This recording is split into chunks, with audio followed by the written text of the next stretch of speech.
الصلاۃ والسلام علیک یا سیدی یا رسول اللہ۔ آواز بلند حضور کی بارگاہ میں درود و سلام کا نذرانہ پیش کریں۔ الصلاۃ والسلام علیک یا سیدی یا رسول اللہ وعلی آلک و اصحابک یا سیدی یا حبیب اللہ۔ الصلاۃ والسلام علیک یا سیدی یا سید المرسلین وعلی آلک و اصحابک یا سیدی یا خاتم النبیین۔ بندہ پروردگار امت احمد نبی، دوست دار شہریار تابع اولاد علی، مذہب حنفیہ دار ملت حضرت خلیل، خاک پائے غوث اعظم زیر سایہ ہر ولی، صدیق عکس حسن کمال محمد است، فاروق ذل جاہ و جلال محمد است، عثمان شمع ضیاء جمال محمد است، حیدر بہار باغ انسان محمد است، ابو بکر حج کعبہ، عمر در طواف او، عثمان آب زمزم، علی حج اکبر است۔ یا صاحب الجمال و یا سید البشر، من وجهک المنیر لقد نور القمر، لا يمكن الثناء كما كان حقه بعد از خدا بزرگ کوئی قصہ مختصر۔ اللہ جل جلالہ وعما نوالہ وعظم شانہ وعظم برہانہ وجل ذکرہ کی حمد و ثنا رسول علی وکرم شفیع معظم باعث تحقیق کائنات و فخر موجودات حضور تاجدار ختم نبوت ہمارے آقا و مولا صلی اللہ تعالیٰ علیہ وسلم کی بارگاہ میں درود و سلام کا نذرانہ پیش کرنے کے بعد واجب الاحترام سامعین و حاضرین، اللہ تعالیٰ کے فضل و توفیق سے آج ہمیں رمضان المبارک کے اس بابرکت جمعۃ المبارک کی گھڑیوں میں جو جمعۃ الوداع کی گھڑیاں ہیں حاضری کا موقع میسر آ رہا ہے۔ اللہ کی بارگاہ میں دعا ہے اللہ تعالیٰ ہم سب کی حاضری اپنی بارگاہ لم یزل میں قبول فرمائے۔ اللہ تعالیٰ میری زبان پر کلمہ حق جاری فرمائے اور بیان کے بعد اللہ مجھے اور آپ سب کو اس پر عمل پیرا ہونے کی توفیق عطا فرمائے۔ زندگی کے شب و روز گزر رہے ہیں، لیل و نہار گزرتے ہیں، گردش زمانہ جو ہے وہ جاری ہے۔ ہر انسان اپنی طاقت کے مطابق اپنا وقت گزار رہا ہے، زندگی گزار رہا ہے۔ پھر ایسا بھی ہوگا کہ کرتے کرتے یہ زندگی ختم ہو جائے، جتنی بھی اس کی زندگی ہے وہ گزارے گا، اور جب اللہ کی بارگاہ میں حاضر ہوگا تو پوچھا جائے گا کتنا وقت گزار کے آئے، تو کہے گا لبثنا یوما او بعض یوم، میں تو دنیا میں ایک دن رہا یا آدھا دن رہا۔ یہ انسان کہے گا وقت گزرنے کے ساتھ، یعنی وہاں پر بھی اسے پتہ ہی احساس ہی کوئی نہیں ہوگا کہ میرا وقت کیسے گزرا۔ گزر ہر ایک کا جانا ہے۔ انسان کی زندگی میں ایسے لمحے آتے ہیں کہ انسان برسوں کا انتظار کرتا ہے اور پھر پتہ بھی نہیں چلتا اور وہ لمحے گزر جاتے ہیں۔ ایسے انسان کی زندگی بھی ہے۔ انسان کہتا ہے بڑی زندگی پڑی ہے، ابھی بہت بڑی ہے، ابھی بڑا وقت ہے، لیکن پتہ بھی نہیں لگتا، وہ وقت بھی گزر جاتا ہے اور پھر اللہ کی بارگاہ میں جائے کے کہے گا لبثنا یوما او بعض یوم، میں تو ایک دن دنیا میں گزار کے آیا یا آدھا دن گزار کے آیا۔ انسان بہت دفعہ کسی وقت کے انتظار میں رہتا ہے اور وہ وقت پتہ ہی نہیں لگتا اور گزر جاتا ہے۔ یہی معاملہ رمضان المبارک کا تھا۔ انسان پورا سال، ایمان والے پورا سال رمضان المبارک کے انتظار میں رہتے۔ کل ہمیں جس مہینے کے آنے کا انتظار تھا، جس کی آمد کی شادیانے ہم بجا رہے تھے، جس کے انتظار میں دیدہ و دل فرش راہ کیے ہوئے تھے، آج وہ رمضان المبارک کا مہینہ رخصت ہونے کو گزرنے کے بالکل قریب ہے، اختتام کے بالکل قریب ہے۔ اب بہت سارے ایسے جنہوں نے اس ماہ مقدس میں روزے بھی رکھے، نمازیں بھی پڑھی، قیام اللیل بھی کیا، قرآن بھی سنا، قرآن پڑھا بھی۔ اللہ رب العزت ان کے سارے معاملات اپنی بارگاہ میں قبول فرمائے۔ اور بہت سارے ایسے جنہیں ان کی توفیق نہیں ہوئی، اللہ کی بارگاہ میں دعا ہے اللہ تعالیٰ آئندہ سالوں میں یہ توفیق عطا فرمائے۔ اور یہ جاتے ہوئے لمحے ابھی بھی لمحات جو ہے وہ باقی ہیں، اگر کوئی اس میں کما حق کو اس کا حق ادا کرنے کی کوشش نہیں کر سکا تو آپ جاتے ہوئے لمحات میں ہی کوشش کر لیں۔ انسان کی فطرت ہے، انسان کی عادت ہے، جب وہ کوئی کام کرتا ہے تو اس کا آخر میں یہ اندر کا ایک شوق ہوتا ہے کہ مجھے اس کام کا اجر ملے۔ جس کے لیے وہ یہ کام کر رہا ہے اس سے وہ آرزو کرتا ہے، اسے ڈیمانڈ کرتا ہے، اسے کہتا ہے کہ مجھے یہ چیز ملے۔ ایسی یہی معاملہ رمضان کا تھا۔ اب اللہ رب العزت کی بارگاہ میں ہم حاضر رہے، اللہ کے لیے نمازیں پڑھی، روزے رکھے، دیگر صدقات اور خیرات کیے، قرآن سنایا، لیکن اب جب آخر میں تو یقیناً ہر ایک کی تمنا ہوگی کہ میں اپنے رب سے کیا مانگوں، میں اپنے رب کی بارگاہ میں کون سی التجا کروں۔ آج کے جمعہ المبارک کے خطبے میں یہی آپ کے سامنے رکھوں گا کہ آخر رمضان میں ایک بندہ مومن کی اپنے رب کی بارگاہ میں آرزو اور تمنا کیا ہونی چاہیے۔ اب ظاہر ہے انسان ناقص العقل ہے، کیا پتا جو تمنا اور آرزو میں اور آپ کریں وہ ہمارے حق میں بہتر نہ ہو، وہ کیا پتا ہمارے لیے اچھی نہ ہو۔ تو پھر آئیے قرآن سے ہی پوچھتے ہیں، قرآن نے جو تمنا کرنے کا ہمیں حکم فرمایا ہے اللہ کی بارگاہ سے ہم وہی تمنا کرتے ہیں اور وہی آرزو میں اللہ کی بارگاہ میں۔ رمضان کے آخر میں وہی تمنا ہے اور وہی آرزو میں اللہ کی بارگاہ میں پیش کرتے ہیں۔ اللہ کے نبی جناب ابراہیم خلیل اللہ کی دعا قرآن مقدس کے اندر موجود ہے۔ جب آپ کعبۃ اللہ کی تعمیر کر چکے تو آپ نے رب کی بارگاہ میں دعا مانگی، ربنا تقبل منا انک انت السمیع العلیم وتب علینا انک انت التواب الرحیم ربنا واجعلنا مسلمین لک ومن ذریتنا امۃ مسلمۃ لک وارنا مناسکنا وتب علینا انک انت التواب الرحیم ربنا وابعث فیہم رسولا منہم یتلو علیہم آیاتہ ویزکیہم وَيُعَلِّمُهُمُ الْكِتَابَ وَالْحِکْمَةَ إِنَّكَ أَنْتَ الْعَزِیزُ الْحَکِیمُ۔ جناب ابراہیم خلیل اللہ نے اللہ کی بارگاہ میں کعبۃ اللہ کی تعمیر مکمل ہونے کے جب قریب ہوئی یا تعمیر مکمل ہو چکی تو اپنی تمنا کیا پیش کی، اپنی آرزو کیا پیش کی، وہی آپ کے سامنے رکھوں گا اور یقیناً وہی ہم میں سے ہر ایک کی تمنا اور آرزو ہونی چاہیے۔ جناب ابراہیم خلیل اللہ نے پہلی دعا یہ مانگی، ربنا تقبل منا انک انت السمیع العلیم، یا اللہ میری طرف سے یہ میری کوشش قبول فرما۔ دوسری، اے اللہ ہمیں اپنی بارگاہ کا رجوع عطا فرما۔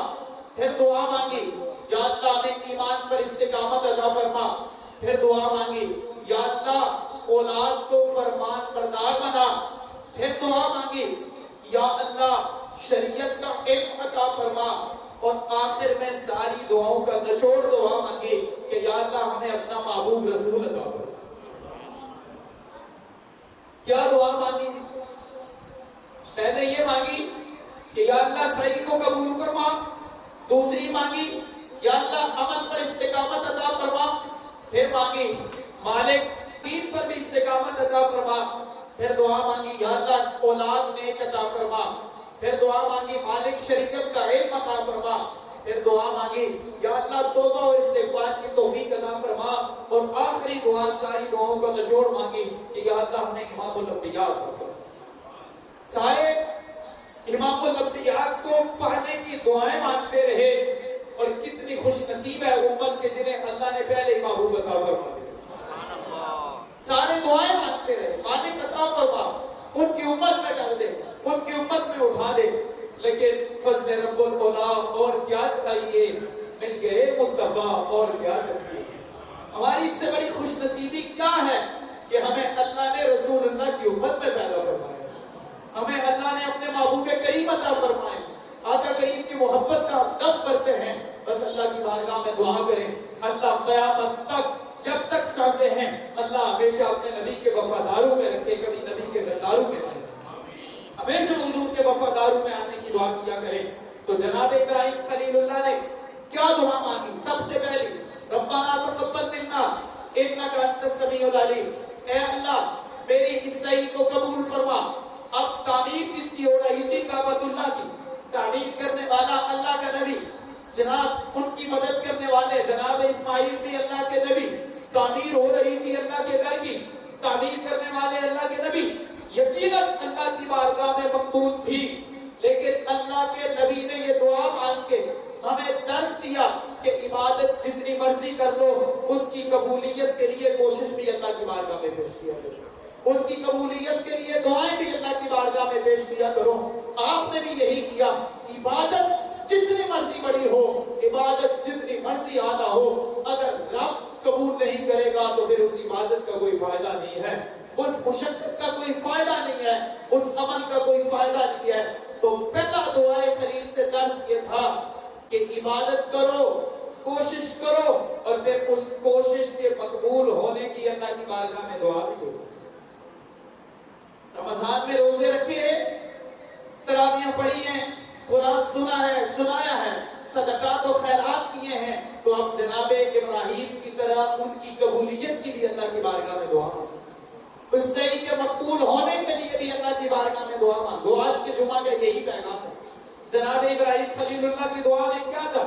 آپ نے یہی اللہ سے مانگا. حالانکہ پکی بات ہے، کعبۃ اللہ کی تعمیر کی جا رہی ہے، کعبۃ اللہ کی تعمیر ہو رہی ہے، اللہ کے حکم سے ہو رہی ہے، اللہ کے نبی فرما رہے ہیں وہ اللہ مقبول تھا. لیکن ہمارے لیے درس تھا کہ عمل جتنا بھی مرضی بڑا کر لو، عمل پہ تکیہ لگا کے نہ بیٹھ جاؤ، بلکہ اللہ کی بارگاہ میں اس عمل کی مقبولیت کی دعائیں کیا. اب کیسے پتا چلے کہ وہ عمل اتنا مقبول ہے؟ کیسے پتا چلے؟ تو بزرگ فرماتے ہیں جس عمل کے بعد تمہیں دوبارہ وہ عمل کرنے کا شوق پیدا ہو جائے، سمجھ لو وہ عمل اتنا مقبول ہے. دوسری بات، جس عمل کے بعد تمہیں اس عمل پر استقامت نصیب ہو جائے، دوام نصیب ہو جائے، سمجھ لو وہ عمل اتنا مقبول ہے. تیسری بات، جب تمہارا شوق لگن اس عمل میں پڑ جائے، قرآن کہتا ہے وَمَن يَقْتَرِفْ حَسَنَةً نَزِدْ لَهُ فِيهَا حُسْنًا، کہ جس کا شوق بڑھ جاتا ہے نیکی میں، اللہ اسے مزید نیکی کی توفیق عطا فرماتا ہے. عمل کی مقبولیت کی یہ دلیل ہے کہ انسان کا شوق بڑھ جائے، انسان کی لگن جو ہے وہ ہو جائے. اور چوتھی جو بات ہے عمل کی مقبولیت کی، وہ یہ ہے کہ انسان اپنے رب کی رضا میں راضی رہنا شروع ہو جائے. وہ پھر جو بھی مصیبت آئے، پریشانی آئے، حالات کے چکر جیسے بھی چلے، وہ اللہ کی بارگاہ میں شکوہ نہیں کرتا، بلکہ اللہ کی رضا میں راضی رہنا شروع ہو جائے. قرآن کہتا ہے رضی اللہ عنہم ورضوا عنہ، کہ یہ اہل ایمان کی علامت ہے کہ وہ اللہ سے راضی رہتے ہیں، اللہ ان سے راضی رہتے ہیں. تو عمل کی مقبولیت کی یہ دلیل ہے کہ انسان اپنے رب کی رضا میں راضی رہے. تو جناب ابراہیم خلیل اللہ نے پہلی کیا دعا مانگی؟ یا اللہ صحیح قبول فرما، یا اللہ عمل کو اپنی بارگاہ میں قبول فرما. دوسری دعا مانگی ربنا وجعلنا مسلمین لک، یا اللہ ہمیں ایمان پر استقامت عطا فرما. اب دعا کہ دیکھا جاتا ہے کہ دعا مانگنے والا کون ہے، دو ہی صورتیں ہوتی ہے. یا یہ دیکھا جاتا ہے دعا مانگی کہاں جا رہی ہے. اب مانگنے والے اللہ کے خلیل ہے اور مانگی جا رہی ہے اللہ کے گھر میں. کتنی اہم دعا ہوگی، کتنی اہم دعا ہوگی جو آپ نے مانگی. آپ نے اللہ کی بارگاہ میں دعا کی ربنا وجعلنا مسلمین لک، یا اللہ ہمیں اسلام پر استقامت عطا فرما. اب آپ تو بڑے پکے مسلمان تھے، آپ تو جو ہے وہ ایمان کے اعلیٰ درجے پر فائز تھے. آپ نے تو اللہ کے لیے اپنا گھر بار چھوڑ دیا، بیوی بچے چھوڑ دیے، بیٹے کو قربان تک کر دیا، اپنا وطن چھوڑ دیا، اللہ کی رضا کے لیے اللہ کے خلیل آگ میں کود پڑے. پھر بھی دعا مانگ رہے ربنا وجعلنا مسلمین لک، اے اللہ ہمیں ایمان پر استقامت عطا فرما. وہ ہمیں درس دینا چاہتے تھے کہ جب بھی اللہ رب العزت کی بارگاہ میں دعا مانگو تو عمل پر استقامت کی دعا مانگو، عمل پر ہمیشگی کی دعا مانگا کرو. ایک دن عمل کیا، 2 دن کیا، 3 دن کیا، 4 دن کیا، 5ویں دن سست ہو گئے، 5 دن کیا پھر سست ہو گئے، صرف رمضان میں کیا پھر سست ہو گئے. یہ اللہ والوں کا طریقہ نہیں ہے. اللہ والوں کا طریقہ یہ ہے کہ وہ عمل میں استقامت بھی رکھتے ہیں, عمل پر استقامت کی دعا بھی مانگتے. جناب ابراہیم خلیل اللہ تو مسلمان تھے, پھر دعا کر رہے ہیں ربنا وجعلنا مسلمین لک, یا اللہ ہمیں مسلمان بنا. کیا مطلب تھا؟ مطلب یہ تھا یا اللہ اسلام پر استقامت عطا کر. تو جمعۃ الوداع کے اور رمضان کے ان آخری لمحات میں ایمان پر, اسلام پر اور جو عبادت کی ہے اس پر استقامت کی دعا کرے گا. استقامت بہت بڑی چیز ہے, لیکن ہمارا کیا ہوتا ہے؟ ادھر رمضان ختم ہماری نماز ختم, ادھر رمضان ختم ہماری ساری نیکیاں ختم, ادھر رمضان چاند رات آتی ہے ہمارا بالکل بے شدرے بے مہار کی طرح ہو جاتے ہیں. لیکن ایسا ایمان والوں کا شیوا نہیں ہوتا. ایمان والے وہ ہوتے ہیں جو عمل پر استقامت ادا کرتے ہیں. اسی لیے حضور نے فرمایا تھا بہترین عمل وہ ہے جو ہو تھوڑا لیکن ہو استقامت کے ساتھ. استقامت عمل پر ہونی چاہیے. تو جمعۃ الوداع کے ان بابرکت لمحات میں اور آخری جو ایام ہیں ان میں اللہ کی بارگاہ میں عمل پر استقامت کی دعا مانگے اور یہ نیت کرے کہ جس طرح رمضان میں نمازیں پڑھتا تھا, جس طرح رمضان میں بدنگاہی سے بچتا تھا, جس طرح رمضان میں نیکیاں کرتا تھا, اسی طرح پورا سال اس پر استقامت اختیار کرے. دوسرا کیا کام کرے؟ عمل پر استقامت.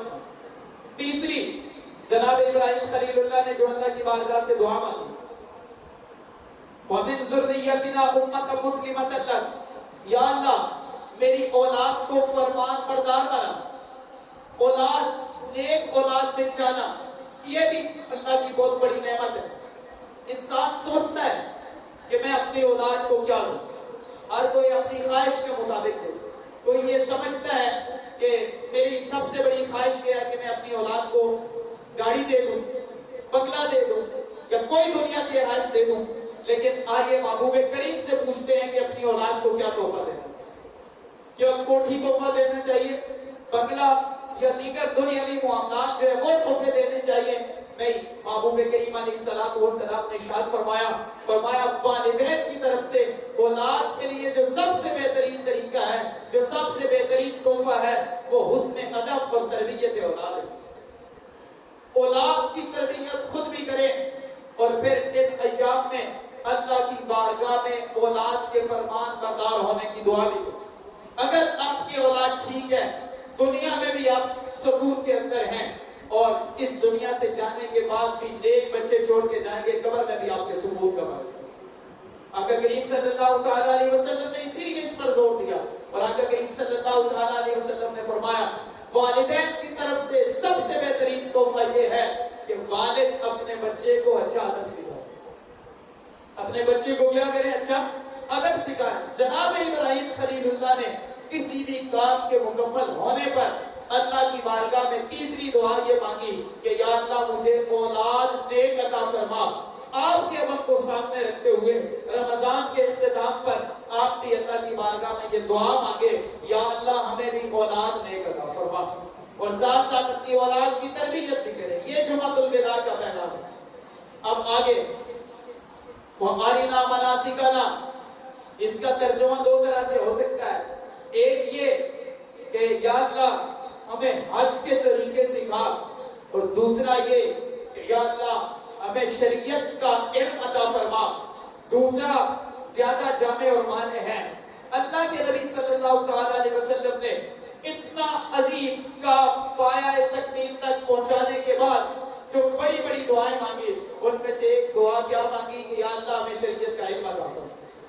سیدنا امیر معاویہ رضی اللہ تعالیٰ عنہ کاتب وحی, آپ راوی ہیں. آقا کریم صلی اللہ تعالی علیہ وسلم کا ارشاد والا شان ہے.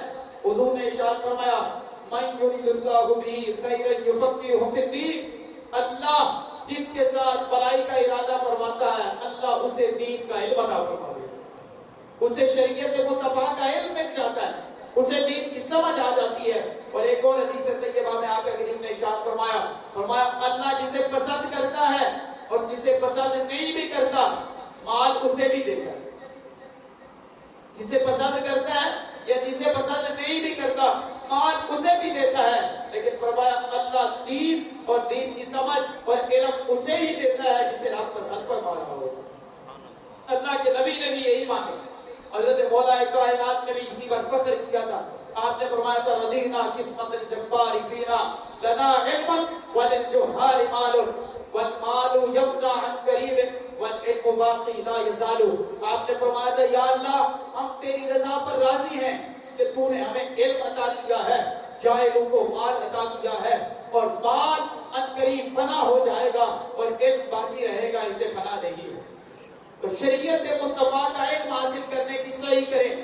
اللہ کے نبی علیہ السلام نے اتنے عظیم کام کے بعد اللہ سے کیا مانگا؟ شریعت کا علم مانگا, شریعت کے فہم مانگا, شریعت کی سمجھ مانگی. تو آپ بھی اپنا مزاج کے بنا, لیکن ہمارا کیا ہے؟ ہم اسے بالکل کچھ بھی نہیں سمجھتے.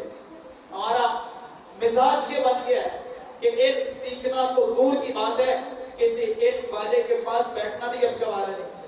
میں اکثر بات کرتا ہوں, ابھی کسی کا بھی موبائل چیک کرے, اس کے اندر پلمبر کا نمبر بھی ہوگا, اس کے اندر جو ہے وہ دیگر جو کاریگر ہوتے, مستری ہوتے, سب کا نمبر ہوگا. اس سے پتہ ہے کہ یہ میری ضرورت ہے, مشکل وقت میں اس نے میری یہ ضرورت پوری کرنی ہے. لیکن اگر دیکھا جائے تو شاید ہی کسی کے موبائل میں کسی مستند عالم کا نمبر ہوگا کہ جس سے وہ علمی معاملات پہ رجوع کرے. ایسا بالکل نہیں ہے. علماء کے پاس بیٹھنا ہی لوگوں نے چھوڑ دیا. تو پھر شاید ادھر سے بھی کچھ غلطیاں تھی, مزاج لوگوں کا ایسا بنا دیا گیا, شاید انہیں یہ ہے کہ پاس بیٹھنے کے بھی کہیں پیسے نہ دینے پڑ جائیں اور یہ پیسے نہ مانگ لیں. حالانکہ جو علماء حق کا ہیں ان کا مزاج ایسا نہیں ہے. چند ایک لوگوں کی وجہ سے ان سے انسان کو منظر نہیں ہونا چاہیے, بلکہ علماء کے ساتھ, علم والوں کے ساتھ, علم کی مجالس کے ساتھ, علم کے گہواروں کے ساتھ, مدارس کے ساتھ, مساجد کے ساتھ اپنا تعلق مضبوط کریں اور اللہ سے اس تعلق کی مضبوطی بھی مانگیں. اللہ سے دعا کریں جو جناب ابراہیم خلیل اللہ نے کعبۃ اللہ کی تعمیر کے آخر میں کی, وارنا مناسکنا, یا اللہ ہمیں علم دین عطا فرما, شریعت کے طریقے عطا فرما.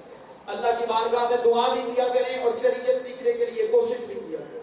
ہر وقت روزانہ کا ایک مسئلہ سیکھیں, لیکن دین سیکھنے کا اپنا مزاج بنائیں, دین سیکھنے کا مزاج بنائیں. اپنی اولادوں کو دین سیکھنے کا مزاج بنائیں, اولادوں کو دین سکھائیں. لیکن خاک پدان ہمارا تعلق بالکل اس سے بہت کم ہے, بالکل کم ہے تعلق, بالکل کم ہے. ہمارا کیا ہوتا ہے جمعے والے دن, آپ جمعے کو ہی لے لیں, مثال لیں, ابھی مسجد بھری ہے, باہر سے خالی ہے, ابھی جب ہم ممبر سے اتریں گے پونے گھنٹے کی تقریر کے اندر صرف مسجد بھرے گی, اور وہ جو 3 سے 4 منٹ ہوں گے باہر والا صحن بھی بھرے گا, اوپر والا صحن بھی بھرے گا. شاید ممکن ہے کہ بعد روڈ پر بھی سبے بھی چلے. کیا ہے ہمارا دین والا مزاج ہی نہیں. نماز کے بعد کئی درس ہو 3 سے 4 منٹ کا ہو. میں یہ نہیں کہتا ہمارا درس سنے, کسی بھی مسجد میں آپ چلے جائیں, اگر 100 بندے نماز پڑھتے ہیں تو 20 بندے درس سننے کے لیے بیٹھے.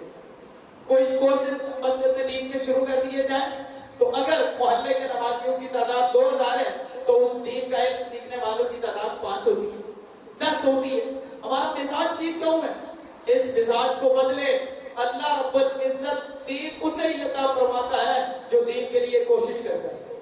آپ کوشش کر کے دیکھیں, اللہ رب العزت نے جن لوگوں کو, اللہ کے محبوب نے جن لوگوں کو بہترین قرار دیا ہے وہ کوئی ہیرے جواہرات والے نہیں ہیں, پیسے مال دولت والے نہیں ہیں, کوٹھیوں کار بنگلوں والے نہیں ہیں, بلکہ اللہ رب العزت کے محبوب نے دین والوں کو بہترین قرار دیا, شریعت سیکھنے والوں کو بہترین قرار دیا. لہذا شریعت سیکھنے کا مزاج بنائیں اور اللہ کی بارگاہ میں دعا بھی کریں کہ یا اللہ ہمیں شریعت کا علم عطا فرما. یہ رمضان المبارک کے آخری ایام میں جناب ابراہیم خلیل اللہ کی دعا کو سامنے رکھ کے یہ دعائیں کریں. آگے آپ نے فرمایا وَتُوبْ عَلَيْنَا, یا اللہ ہمارے رجوع کو اپنی بارگاہ میں قبول فرما, توبہ کو اپنی بارگاہ میں قبول فرما. اب آپ تو اللہ کے نبی تھے اور آپ مسئلہ جانتے ہیں, اللہ کا نبی معصوم عن الخطا ہوتا ہے, اس سے گناہ سرزد نہیں ہوتا. لیکن آپ کا یہ فرمانا کہ یا اللہ ہمارا رجوع قبول فرما, یہ اپنے لیے نہیں تھا بلکہ تعلیم امت کے لیے تھا, تعلیم امت کے لیے تھا. اور پھر اللہ کو یہ جملے پسند بھی اتنے آئے کہ اللہ نے ان جملوں کو قرآن کی زینت بنا دیا. امت محمدیہ کو انہیں اپنانے کا درس دے دیا, حکم فرما دیا اور فرمایا جناب ابراہیم خلیل اللہ نے دعا کی، کہا یا اللہ میں تیری بارگاہ میں رجوع کرتا ہوں مالک، اگر ہم اپنے لیے بولیں گے تو پھر یہ کہیں گے کہ یا اللہ ہماری توبہ اپنی بارگاہ میں قبول فرما۔ تو عمل کی مکمل ہونے کے بعد جناب ابراہیم خلیل اللہ نے اللہ کی بارگاہ میں کیا کیا؟ توبہ اور استغفار والا معاملہ اپنایا۔ درس ہمارے لیے تھا کہ جب بھی کسی عمل کی تکمیل کے قریب پہنچو، اللہ کی بارگاہ میں توبہ کر کے، اللہ کی بارگاہ میں استغفار کر کے اس عمل کی مقبولیت کو، اس عمل کو تقویت پہنچو۔ استغفار کیا ہے؟ بخشش طلب کرنا، اللہ کی بارگاہ سے معافی مانگنا۔ اللہ رب العزت کے محبوب علیہ السلام نے ارشاد فرمایا طوبی لمن وجد فی صحیفتہ استغفارا کثیرا۔ آقا کریم نے ارشاد فرمایا اس شخص کے لیے خوشخبری ہے کہ قیامت والے دن جس کے نامہ اعمال میں سب سے زیادہ جو ہے وہ استغفار پائی جائے گی۔ کسی کا نامہ اعمال کھلے گا چوریاں، ڈکیتیاں، قتل ناحق، لوگوں کا مال ہڑپ کرنا اور پتہ نہیں کون کون سے گناہ پائے جائیں گے، اور اسی طرح کسی کا یہ نامہ اعمال کھلے گا، اس میں یہ لکھا ہوگا یہ نماز پڑھتا تھا، اس میں یہ لکھا ہوگا یہ محبوب کریم پر درود پڑھتا تھا، اس میں یہ لکھا ہوگا یہ اللہ کی بارگاہ میں ہر وقت رجوع کرتا تھا۔ لیکن حضور نے فرمایا سب سے بڑھ کر خوشخبری اس شخص کے لیے ہے کہ جس کے نامہ اعمال میں یہ لکھا ہوگا کہ یہ اللہ کی بارگاہ میں بہت زیادہ استغفار کیا کرتا ہے، یہ اللہ کی بارگاہ میں توبہ کیا کرتا ہے۔ طوبی لمن وجد فی صحیفتہ استغفارا کثیرا۔ حضور نے ارشاد فرمایا اس شخص کے لیے خوشخبری ہے کہ جس کے نامہ اعمال میں بہت زیادہ استغفار پایا جائے۔ اب توبہ کیا ہے اس کی وضاحت میں نے بہت دفعہ کر چکا، لیکن اختصار رکھ دیتا ہوں۔ توبہ کے 3 رکن ہیں۔ نمبر 1 معافی مانگنا، نمبر 2 اس گناہ پر شرمندگی اختیار کرنا، اور نمبر 3 آئندہ اس گناہ کو نہ کرنے کا پختہ عزم کرنا۔ اگر کوئی بندہ کہتا ہے نہ نہیں کروں گا، توبہ کوئی نہیں کرتا، کوئی فائدہ نہیں، شرمندہ نہیں ہوتا، بس اوپر سے کہہ دیتا ہے ٹھیک ہے نہ نہیں کروں گا، کوئی فائدہ نہیں، تب بھی توبہ مقبول ہوگی جب اللہ کی بارگاہ میں استغفار بھی کرے، شرمندہ بھی ہو، نادم بھی ہو اپنے گناہوں پر، اپنی آنکھوں سے آنسو بھی نکل آئے، اور پھر آئندہ وہ کام نہ کرنے کا پختہ ارادہ بھی کرے، تو اللہ رب العزت اس کی توبہ کو اپنی بارگاہ میں مقبول فرما دے۔ اب اگر وہ حقوق العباد میں سے ایسا گناہ ہے، حقوق العباد میں سے نماز روزہ، تو ان کی قضا کرنی پڑے گی۔ یہ توبہ ہے کہ ان کی قضا کرے، اللہ کی بارگاہ میں جھکے، اور پھر ساتھ ساتھ اللہ سے معافی بھی مانگے۔ اور اگر کوئی دوسرے گناہ ہیں جیسے جھوٹ بولتا تھا، زنا کیا، چوری کی، ڈکیتیاں کی، یہ بھی حقوق اللہ میں سے ہی ہے، ان کے اندر صرف اللہ کی بارگاہ میں توبہ کرے اور شرمندگی اختیار کرے اور آئندہ کبھی نہ کرنے کا عزم کرے۔ لیکن اگر وہ گناہ حقوق العباد میں سے ہے، اپنے بھائی نے کے حق اس نے مارا ہے، اب اگر وہ حق ایسا ہے کہ جو اس کے پاس باقی ہے، یا ایسا ہے کہ جس کی چٹی بھری جا سکتی ہے، تو پہلے وہ اپنے بھائی کو وہ حق واپس کرے، پھر اللہ کی بارگاہ میں بھی معافی مانگے، اپنے اس بھائی سے بھی معافی مانگے، اس کا جو مال ہڑپ کیا ہے وہ بھی واپس کرے۔ لیکن اگر ایسا گناہ ہے کہ جس کو واپس نہیں کیا جا سکتا، اگر اس کے یعنی اس کی غیبت کی، اس کے لیے حسد کیا، پیٹھ پیچھے اس کی برائیاں کی، اس کے خلاف سازشیں کی، تو پھر اللہ کی بارگاہ میں بھی توبہ کرے، اپنے مسلمان بھائی سے بھی معافی مانگے اور اللہ نہ کرنے کا جو عزم کرے۔ دنیا میں ہی اپنا مزاج بنا لے، اپنے مسلمان بھائی سے معافی مانگ لے، انہیں راضی کر لیں۔ یہ ہمایوں لمحے پھر زندگی میں نہیں آنے۔ ابھی لیلۃ القدر کا بھی وقت گزر رہا ہے، تاک راتوں میں کوئی بھی رات لیلۃ القدر ہو سکتی ہے۔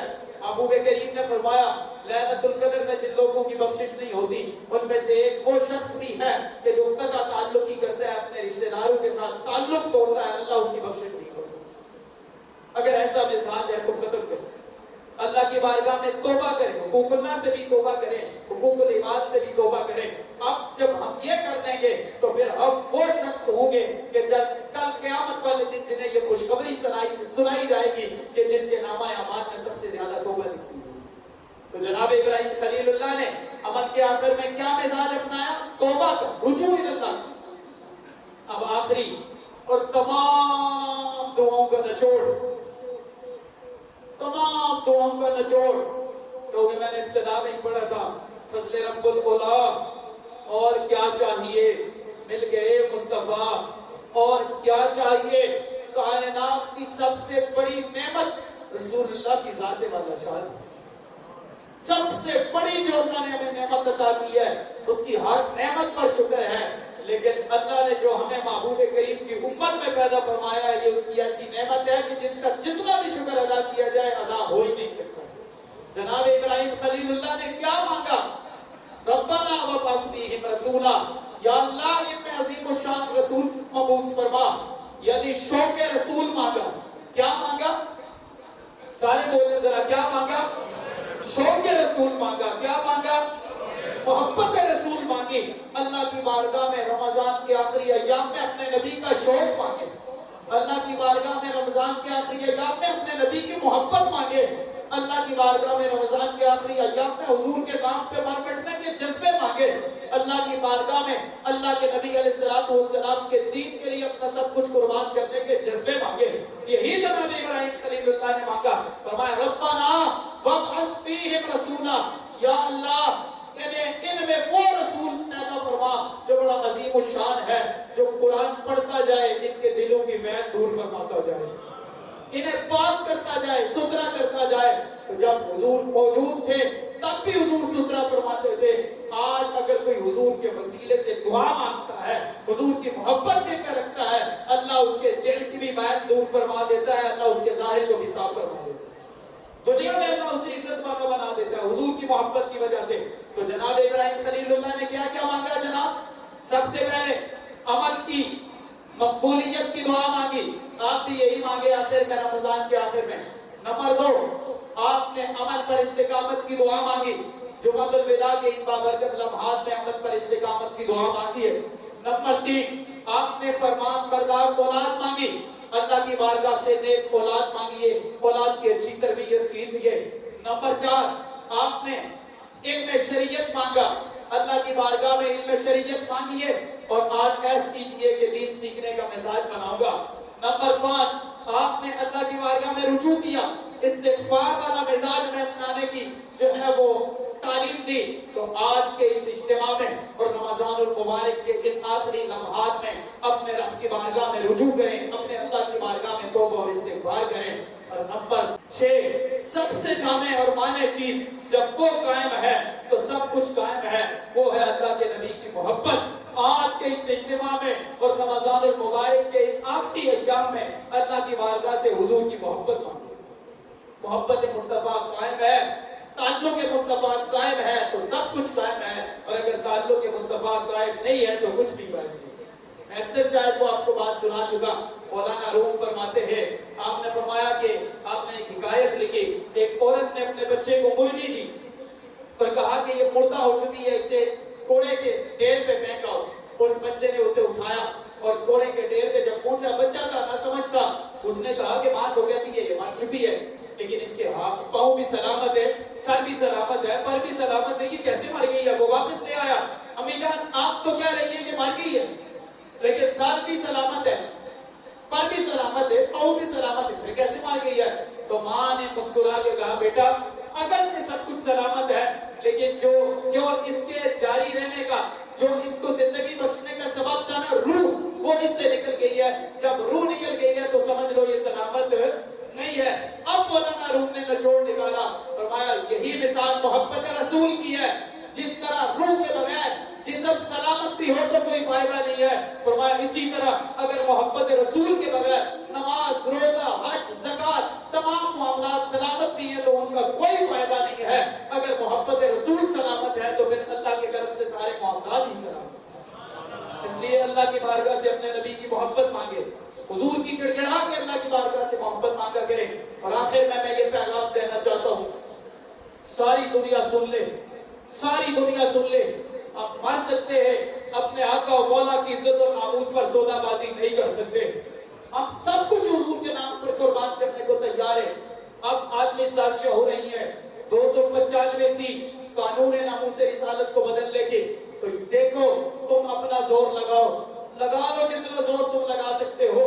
یہ تو پاکستان کے بننے کے بعد جب پہلا قادیانی منسٹر ظفر اللہ خان، تب سے دور لگانا شروع ہوئے تھے، ابھی تک تم دین کو جو ہے وہ نیچے نہیں کر سکے ہو، تو انشاءاللہ جتنا زور لگا سکتے ہو لگاؤ۔ دین بلند تھا، دین بلند ہے، دین بلند رہے گا۔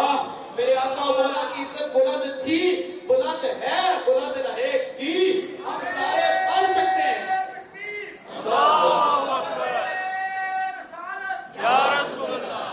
ہم سارے پڑھ سکتے ہیں، سارے جہان غائب ہو جائے، یہ ہمیں قبول ہے، لیکن حضور کی عزت اور ناموس پر آنچ آ جائے یہ ہمیں قبول نہیں ہے۔ اور ہم پاکستان کے بھی حکمرانوں کو، ذمہ داران کو یہ پیغام دیتے ہیں کہ 295 کوئی ضیائی قانون نہیں ہے بلکہ یہ خدائی قانون ہے۔ 295 یہ کسی انسان کا بنایا ہوا قانون نہیں ہے بلکہ یہ اللہ کے قرآن سے ثابت ہے۔ لہذا اگر تم چاہتے ہو کہ تمہارا یہ ٹھاٹ باٹ قائم رہے تو کبھی بھی آگے تم بڑی غداریاں کر چکے ہو، آگے تم بڑی غداریاں کر چکے ہو، ان تو تمہیں جو ہے وہ بھگتنا پڑے گا۔ بھگت بھی رہے ہو، بھگتو گے بھی، آجی بھگت بھی رہے ہو، بھگتو گے بھی، لیکن سنو اگر یورپی یونین یا دیگر باہر کے لوگوں کے کہنے پہ تم نے اس کو چھیڑا نہ تو پھر حضور کے غلام اپنی جانیں بھی قربان کر کے اس کا تحفظ کریں گے۔ جنہوں نے پہلے کیا آجی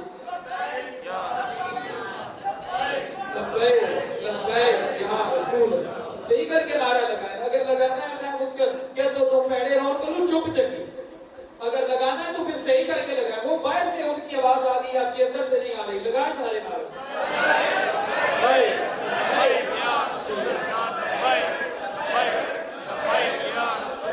تاجدار ختم نبوت زندہ باد، زندہ باد، تاجدار ختم نبوت زندہ باد، زندہ باد۔ کہتے ہو قانون ناموس رسالت ختم کرو، گستاخ رسول کی سزا ختم کرو، تو سنو ہمارے آقا و مولا ہمیں 1400 سال پہلے فرما گئے اور ہم سارے آج اس قانون کو یاد کر رہے ہیں۔ من سب نبیت فاقتلوہ، من سب نبیت، من سب نبیت، ہاں جی سارے بولو جی فاقتلوہ، صحیح سارے لگاؤ۔ اس کا مطلب ہے حضور نے ارشاد فرمایا جو کسی بھی نبی کی گستاخی کرے اسے کاٹ کے رکھ دو، آج اسے واسلے جہنم کر دو۔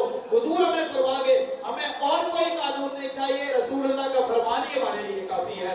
من سب نبیت من سب نبیت من سب نبیت من سب نبیت من سب نبیت۔ یورپ بار بار کہتا ہے قانون ختم کرو، سب کچھ ختم ہو سکتا ہے، جو رسول اللہ فرما گئے وہ ختم نہیں ہو سکتا۔ اسمبلی سے ختم ہو جائے گا تو کیا ہوگا؟ یہ جو دودھ پیتے بچے بھی کہہ رہے ہیں من سب نبیت، ہاں جی من سب نبیت، ان کے دل سے کیسے ختم کرو گے؟ یہ جذبہ فصل گل و لالا کا نہیں پابند، اقبال کہتا ہے یہ جذبہ فصل گل و لالا کا نہیں پابند، بہار ہو کے خزاں لا الہ الا اللہ، لا الہ الا اللہ۔ جی پاکستان بنا ہی رسول اللہ کی ناموس کے لیے ہے، پاکستان بنا ہی رسول اللہ کی عزت کے لیے ہے، پاکستان بنا ہی رسول اللہ کے دین کے لیے ہے۔ پاکستان کا مطلب کیا؟ لا الہ الا اللہ۔ پاکستان الا اللہ کی ضرب لگاؤ، پاکستان کا مطلب کیا؟ لا الہ الا اللہ۔ پاکستان کا مطلب کیا؟ لا الہ الا اللہ۔ دستور ریاست کیا ہوگا؟ اللہ تعالیٰ ہمیں اپنی اور اپنے نبی کی محبت عطا فرمائے، حضور کے نام پر مر مٹنے کے جذبے عطا فرمائے۔